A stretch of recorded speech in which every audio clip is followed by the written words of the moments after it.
Hello, ladies and gentlemen, and welcome to the Riot Report. I'm Abel Morales, and guys, we have a lot going on at Riot Wrestling Federation. It has been a crazy month, and we still got a crazy month ahead of us as well. It's been amazing. It's been fun. It's been scary.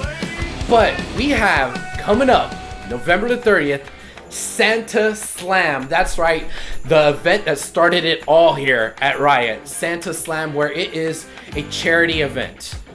That's right, a charity event. You don't have to actually buy a ticket. Show up, give a donation, either cash or a toy. Bring a toy, because this is a toy drive for Christmas. So make sure you come on out to the Santa Fe Fire Department.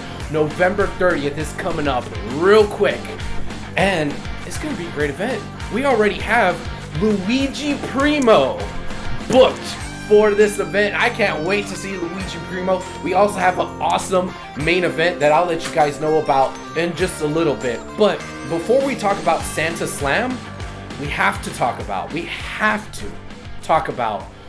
what happened at our last event at I Ain't Afraid of No Ghosts. And to help me out with that, to help me sort out what happened, I have one of the owners of Riot Wrestling Federation, Mr. Chevy Chavarria. Chevy, come on in, man.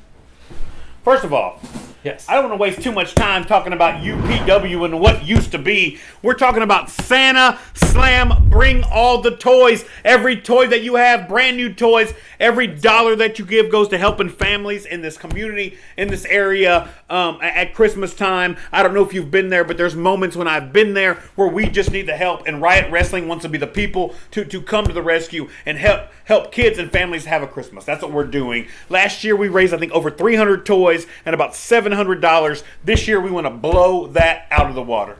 Oh man, so that's what we're doing. That's what we're doing. Yeah. What do you got for me? Let's talk about it. And that's what started it all here, right? That's what started it all. That was our first event.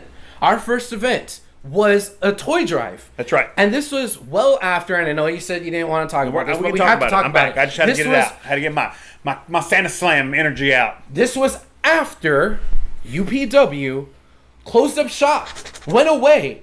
Chevy, I was a ring announcer and commentator for UPW. You were also one of the sponsors for UPW. UPW closed and was gone. But now we've been invaded by UPW. Apparently they're trying to come back, and they're accusing us and accusing you of stealing their territory, and now they want to get it back. And I don't understand it, because I'm sorry, I want it. But I don't understand it either. First of all, okay. Riot Go ahead. Was never even a thought of. It wasn't even an idea until UPW was dead, gone, and buried, had no life, was underneath the ground, 6 feet, and we are something completely different. We aren't UPW 2.0, and the only reason that we are even in the firehouse were connections that I made in the first place, and had such respect for Mr. Bart Harris, gave him those connections to do wrestling in a firehouse, or he would have been maybe in somebody's backyard, in a broken down warehouse or something. I don't know. Do you know what I mean? But that's not what happened. We had a great venue, which we are continuing that legacy of wrestling in Santa Fe. Now, I will give nothing but respect and homage to Bart Harris for bringing wrestling to Santa Fe, Texas, starting a fire for wrestling, a passion for wrestling here in this little town. Nothing can take that away from him. But guys like him and Ransom and Dumbo Doug sitting in the back of the truck that come into our place acting like we owe them something doesn't get to me. So I don't know, because we have tons of guys on our roster that used to throw on those UPW t-shirts. Mm-hmm. So I got up today. You called me to come do this interview. I threw on my Stone Cold Steve Austin jacket, because DTA, baby, I don't know who to trust. I don't know what sides people are taking. We're drawing lines in the sand. I'm getting phone calls that people are all Riot, that people might be UPW. I actually, at the Texas All-Star show this last Saturday in Cyprus, which was amazing, by the way. Go look that up. Tons of amazing things. I am looking forward to my man, Steven Stellar, beating the tar out of Mad Max, because Mad Max keeps jacking him. That's right. If you didn't know, Steven Stellar is getting in the ring 2 weeks from now. What? At Texas All-Star Wrestling against Mad Max. It's going to be amazing. I'm so hyped for that. I was at this show and I stopped Nate Slater, who towers over me. Yeah. And I just had to know what side he was on. He didn't give me a straight answer. He did give me a straight answer. The Nate? Silverback. He said the only thing that we know about him is that the only thing that's for sure about him is that nothing is for sure. Oh. And it brought me back to those days when Sting was trying to make a choice. And so I don't know. So now I got to get to Tamaku and see what's up on that. And I hope that Nate Slater chooses wisely. I came to him and said, you were so close to those belts, man. When UPW invaded, he was so close to just snatching that belt back, and he didn't, and I didn't know why. And so we're having that conversation. A video might be coming out soon about the conversation I had with Nate Slater, so be on the lookout for that here on the Riot Wrestling page. So I don't know, man. There's Chevy, hold on. Okay, I get so fired up. you talked about excited. Nate. You talked about Nate. I didn't think he was a question mark, but to be honest, there was a question mark that I had, and that's the wood chipper, Chris Lyons. Chris Lyons showed up at I Ain't Afraid No Ghost, had a awesome match, came back, the heart of Santa Fe, and then later this past week on Facebook, he posted kind of a cryptic message where he posted a picture of the old school UPW poster with him on it. Why is he posting pictures of UPW posters? In my mind, Chris Lyons is a bigger question mark than Nate Slater.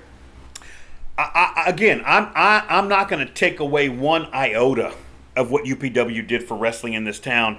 All the great matches that were had, all the blood, sweat, and tears that were left in the middle of that ring. Like there's especially the guys that were involved in it. So I'm thinking that Lyons is just going down memory lane. I hope so. Hey, I have great memories from UPW. I have moments of calling matches. I used to do commentary there. I was ring announcing. I even had a match with Johnny Blade, and I had it was crazy. It was crazy. All the guys that were involved. I had actually Kid Ransom standing by my side in that match with Estrella Galactica.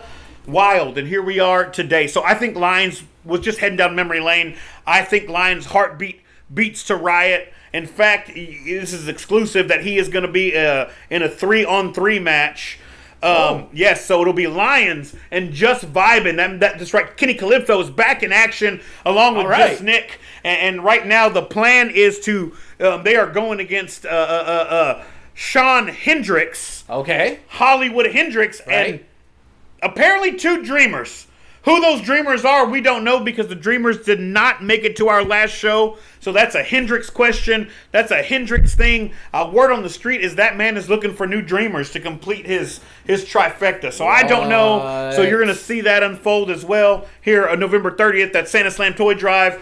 But Chris Lyons will be on the side of Just Nick and Kenny Calypso, and I know Just Nick and Kenny Calypso are Riot Wrestling Federation all day long. Okay. So, I'm thinking if Lyons is sitting by their side, that might answer your question. Okay, I hope so. Well, one other, and I don't want to belabor the UPW stuff too much because we have a lot to look forward to as Riot, right? But one other question mark that's come up in recent weeks is, what's going on with David Duperon? David Duperon put out a message saying that he wants to defend the Texas Championship, which was a UPW title, here with us as the Texas champ, but that's not one of our titles, it's one of their titles. But is he a part of this? Does he want to just get back into the fray? Is he trying to say, hey, I'm Team UPW and trying to trick us? Because again, like you said, DTA. Don't trust anybody. DTA, baby! I have no idea, if I can be honest with you. I may have had a few conversations with him and have been shunned and pushed away and told there was no way that he was ever going to come work at Riot. And then something happened watching the UPW Invasion, watching the product that Riot's putting out. I think he thought we were going to be a flash in the pan, just some random Houston group that pops up and dissipates. And I think he's seeing the quality that Riot's put out.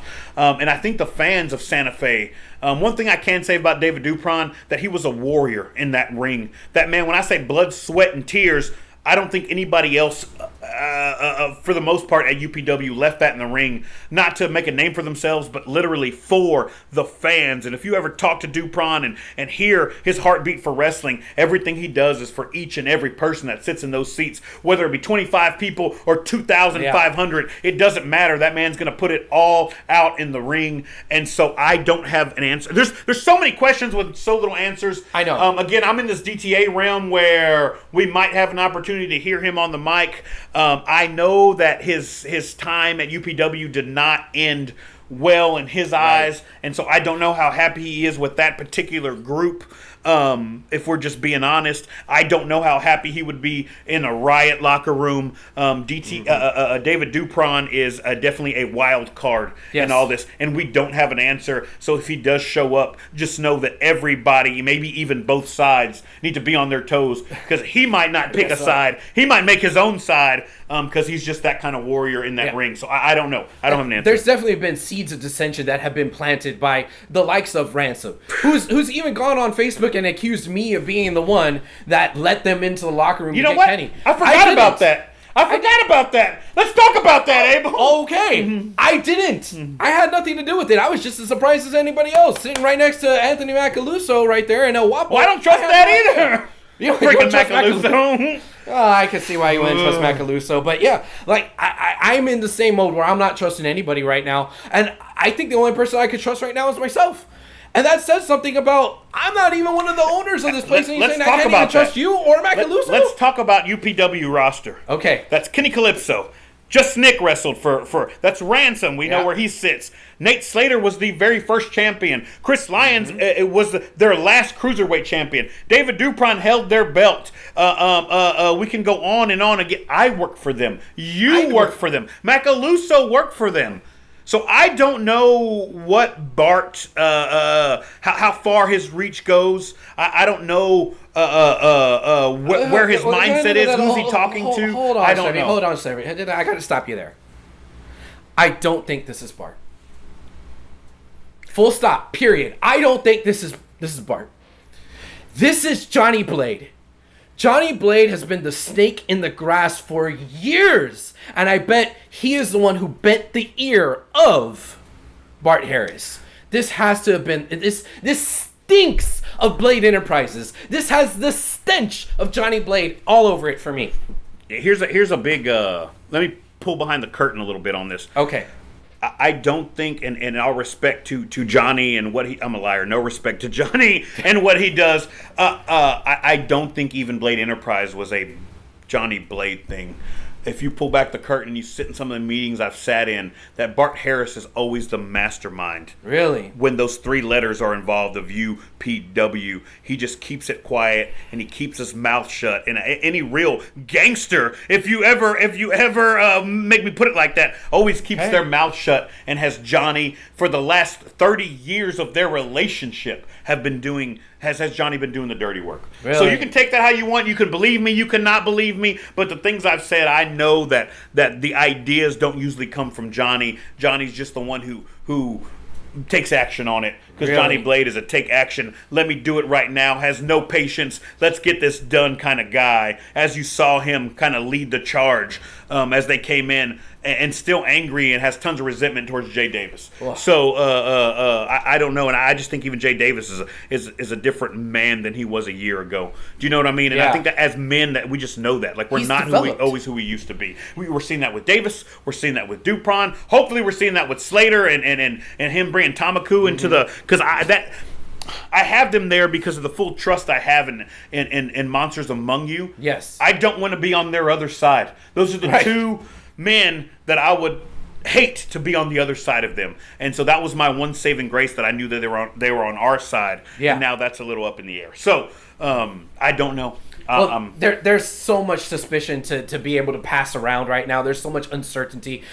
Chevy, thank you so much for joining me. Yeah. I have a lot more stuff that we got to talk about that's not UPW related, that has to do with our own homegrown folks here. I'm going to run down the card that we have so far just in a moment. But please, thank you, Chevy, for joining us. We'll come right back here in just a moment. Let me just say this before we go. that I'm calling in reinforcements at Riot. There's going to be some guys there just in case. We told anybody involved in UPW wearing their colors, flowing their flags, they better not show up on November 30th. So as of right now, I can't tell you they're going to be there. I'm telling you they are not going to be there November 30th. We got gentlemen waiting and keeping their eyes open. I wouldn't show up if I were them. We'll say that. Okay. We'll say that. All right. I'm going to let y'all go on that note. Thank you, sir.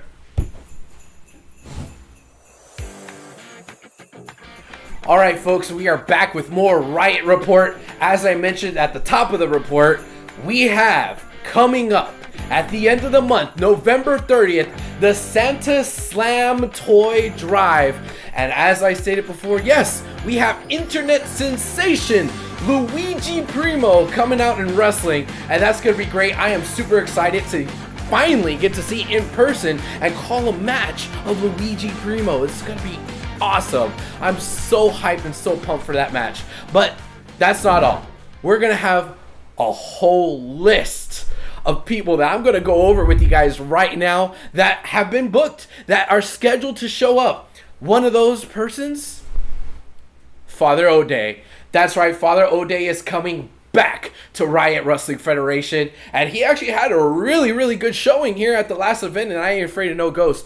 It was great being able to see him, but he's also a little bit of a different type of character, cult leader. He had a phone number that you could call to get him part of his cult. I don't know, I don't quite understand it, but I want to learn more, and he was a great wrestler. Also, we have announced on Facebook, the Shadow Dragon is coming back. I don't know what's up with the Shadow Dragon. I don't know what happened to the Wind Dragon. Just Dustin Wen. Dustin Wen was just gone. But the Shadow Dragon appeared and took his spot in a match. And it was a little scary, which was appropriate for I Ain't Afraid of No Ghost, our Halloween show. But I'm intrigued. We still haven't heard from the Wind Dragon. What I've been told is that he is injured. So if that's the case, Dustin, I hope you a speedy recovery. But the Shadow Dragon is going to be in attendance. So I'm not really sure what to really think about that. Also, the Great Ones are coming back. The last time we saw the Great Ones here at Santa Fe, they were at our first Santa Slam Toy Drive, and they had a great time. And they were able to help with the efforts of raising the toys and stuff for the toy drive, and it was great. I can't wait to see them again. The people of Santa Fe love the Great Ones. They're just fun people to be around, and they're fun in the ring, and they're very entertaining. Also, we have a match booked where it's going to be a three-way match. J.J. Blake is going to be in action against Diego De La Cruz and Elijah Cobra. That's right, guys. Elijah Cobra is finally going to get his hands on Diego De La Cruz the way he's been saying that he wants. I don't know, sometimes you ask for something and you're biting off a little bit more than you could chew, because in this match, not only is he getting Diego, but he's also getting JJ Blake. All three of these men are veterans of the Texas independent wrestling scene, and that match is going to be a barn burner. I can't wait to see it. I can't wait to call it. That is going to be worth the price of admission. Well, in this case, it's whatever you decide to donate or whatever toys you bring, but that's going to be worth the price of admission alone. But that's not the only match that we are going to be able to tell you today that's going to be booked. I mentioned that we are going to have a heavyweight championship match. And if it's a heavyweight championship match, well, that involves our heavyweight champion, Jay Davis, right? Jay Davis is going to be in action against Gino Medina. That's right, guys. Gino, who has been in Texas for a long time, who has been wrestling forever and a day, who has been so successful, who has gone all across the country, is now coming here, and he is challenging our champion, the Rottweiler, Jay Davis, for that title, the heavyweight champion. Let me cut in. I'm back. Let me just tell you that we reached out to Gino Medina to come wrestle, and we offered him person after person after person to wrestle with. And Gino Medina told me, I want Jay Davis, the Riot champion. So I don't know if Gino's looking for gold, if he wants to stick around with Riot as a new promotion to put under his belt, if you will. But he called out Jay Davis. You know why? Because Jay Davis is making a splash in Houston wrestling. That's right. One of the top wrestlers that's ever set on the scene right now in this time. I'm super excited. I just had to hop in here and cut you off. Thanks, because Chevy. Gino called out Jay Davis. Okay. He's a legend. He's a legend in his own name, calling out our champion. That's I think right. It's beautiful. Elfino. I'm going. Thank you, Chevy. Yes, Elfino versus the Rottweiler. That's going to be great. That's going to be a heck of a main event. We're going to have a heck of a show. And again, remember you guys, this is for charity. Bring your toys. If you don't have a toy and you just want to donate something, bring a donation. It is the Santa Slam Toy Drive, November the 30th at the Santa Fe Fire Department in Santa Fe, Texas, just southeast of Houston. Make sure you come on out. Wrestling is alive and well in Southeast Texas. For myself, Abel Morales, for Chevy off camera, thank you so much for joining us. Adios, my friends. Keep it classy. See you soon. Let's go!